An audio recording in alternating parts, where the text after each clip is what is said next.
राज्यात जरी 29 महानगरपालिकांच्या निवडणुका होत असल्या तरी सर्वाधिक चर्चा ही मुंबईची आहे, कारण दोन्ही ठाकरे बंधू आणि भाजप याच मुंबई महानगरपालिकेभोवती फिरताना आपल्याला पाहायला मिळतात।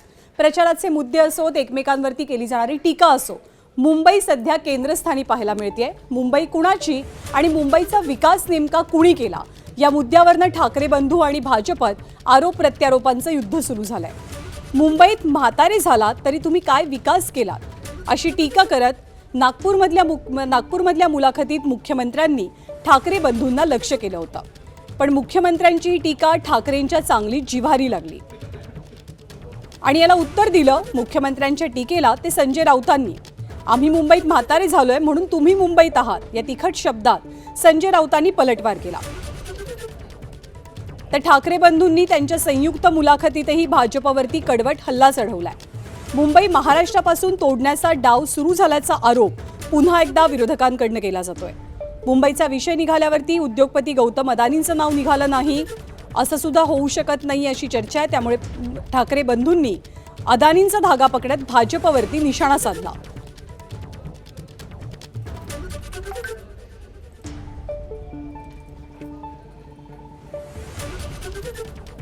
तर मुंबईच्या विविध मुद्द्यांवरनं भाजप आणि ठाकरे बंधू या दोघांमध्ये सध्या आरोप प्रत्यारोपांचं युद्ध कसं रंगलेलं आहे आपण पाहूया। सांगण्यासारखं 25 वर्षात काही नाही म्हणून अशा प्रकारचे मुद्दे ते मांडतायत आणि म्हणून मी त्यांना पुन्हा एकदा म्हणजे माझा सल्ला ते ऐकतील असं नाही, फुकटचे सल्लेही देऊ नयेत तरी सल्ला देतो, आपला स्क्रिप्ट रायटर बदला। महाराष्ट्रातल्या ना मुंबईच्या प्रत्येक नागरिकाला माहिती आहे की जोपर्यंत चंद्र आणि सूर्य आहे तोपर्यंत मुंबई महाराष्ट्राचीच आहे। त्यांच्या मुळात हातातच काही नाहीये, इच्छा चांगली आहे पण जे वरतून सांगितलं जाणार तेच त्यांना ऐकावं लागणार। वरतून सांगितलं की ही जमीन अदानीला द्यायची म्हटल्यानंतर त्यांच्यासमोर पर्यायच नसतो सही करण्यापलीकडे। सो वरच्यांच्या मनात काय आहे हे जास्ती महत्त्वाचं आहे, इकडच्या लोकांच्या मनात काय आहे हा विषयच येत नाही ना। त्याच्यामुळे त्यांनी चंद्रसूर्याचे कितीही दाखले जरी दिले तरी वरती जे बसलेले जे दोघे जण आहेत त्यांच्या मनात काय आहे हे पहिल्यांदा आपल्याला कळणं गरजेचं आहे आणि ते कळतंय। मुंबई महाराष्ट्रापासून कोणीच तोडू शकत नाही, पण ज्या पद्धतीने मुंबईची संस्कृती मारली जाते, कोणी येतो आणि सांगतो की इथल्या भागाची भाषा ही गुजराती आहे, आमच्यावरती हिंदीची सक्ती करणार, म्हणजे आमचं संपूर्ण तुम्ही अस्मिता संस्कृती मारणार आणि नावाला मुंबई महाराष्ट्रात ठेवणार, या गोष्टीला काय अर्थ नाही आहे। बरं, हे यांना जसं आता राज म्हणाले, हे बस म्हटलं का बस, उठ म्हटलं की उठ मानणारी लोक आहेत, यांच्यावरती काय विश्वास ठेवायचा। आणि काल नागपूरमध्ये मुख्यमंत्र्यांची एक मुलाखत झाली, त्या मुलाखतीमध्ये बोलताना मुख्यमंत्र्यांनी ठाकरे बंधूंना लक्ष केलं की मुंबईमध्ये हे म्हातारे झाले तरी यांनी मुंबईसाठी काय केलं। पण याच मुद्द्यावरनं सुद्धा आता पलटवार सुरू झालेत। कसं उत्तर मुख्यमंत्र्यांना दिलं जात आहे ते सुद्धा पाहूया। जे मुंबईला जन्माला येऊन आता म्हातारे व्हायला लागले तरी विकास करू शकले नाही, ते काय विकास करणार आहेत। जो काही विकास बघा, एक गोष्ट तर मान्य करावी लागेल, मुंबईच्या विकासामध्ये पहिलं नाव कोणाचं घेतलं जात असेल तर ते नितीन गडकरींचं घेतलं जातं, ज्यांनी 55 उड्डाणपूल तयार केले, वरही बांद्रा सीलिंग तयार केली आणि त्यानंतर मुंबईचा 360 डिग्री विकास हा मोदीजींच्या नेतृत्वाखाली मी आणि एकनाथ शिंदेंनी केला।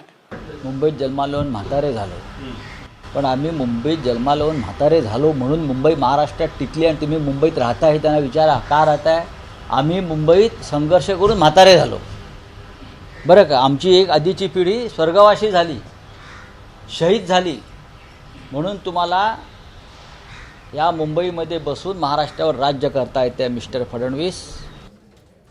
आरोपांचे ताशेरे एकमेकांवरती ओढले जातात। मुंबई ही राज्याची राजधानी आहे तर नागपूर उपराजधानी, राजधानी उपराजधानीच्या याच मुद्द्यावरनं मुंबई नागपूर या विषयावरनं कसे आरोप प्रत्यारोप रंगलेले आहे शिवसेना आणि भाजपमध्ये ते सुद्धा पाहूया।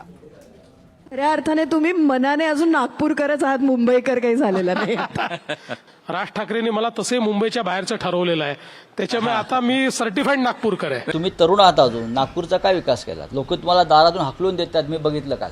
पण ते असं म्हणतात की मी सर्टिफाईड नागपूरकर आहे। मग चांगली गोष्ट आहे, नागपूर ही महाराष्ट्राची उपराजधानी आहे, तुम्ही सर्टिफाईड नागपूरकर आहात, आम्ही सुद्धा डबल सर्टिफाईड मुंबईकर आहोत।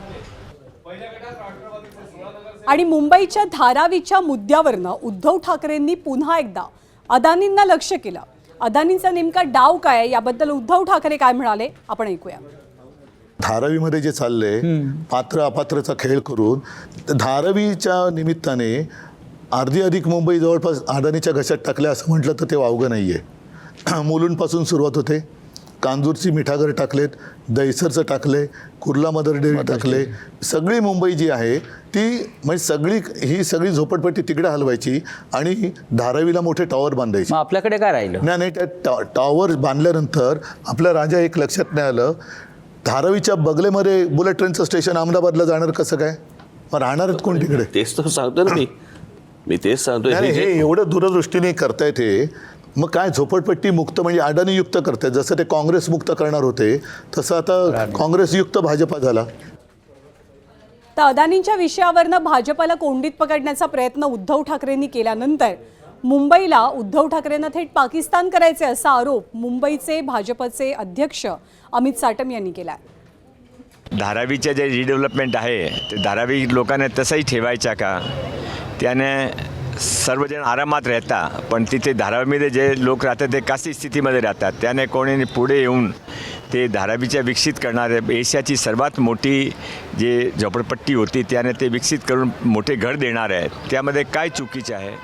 कोणी आले त्यांचं स्वागत आहे. उद्धव ठाकरे जी नीती गेले अनेक वर्ष जी नीती त्यांनी चालवलेली आणि त्यांची जी नियत आहे, त्यांचा उद्या महापौर झाला तर मुंबईचं पाकिस्तान होईल आणि त्यामुळे मुंबई शहराचा पाकिस्तान करण्याचा घाट हा उद्धव ठाकरेंनी त्यांचं संपलेलं राजकारण पुन्हा एकदा जिवंत करण्याकरता घातलेला आहे. एबीपी माझा, उघडा डोळे बघा नीट.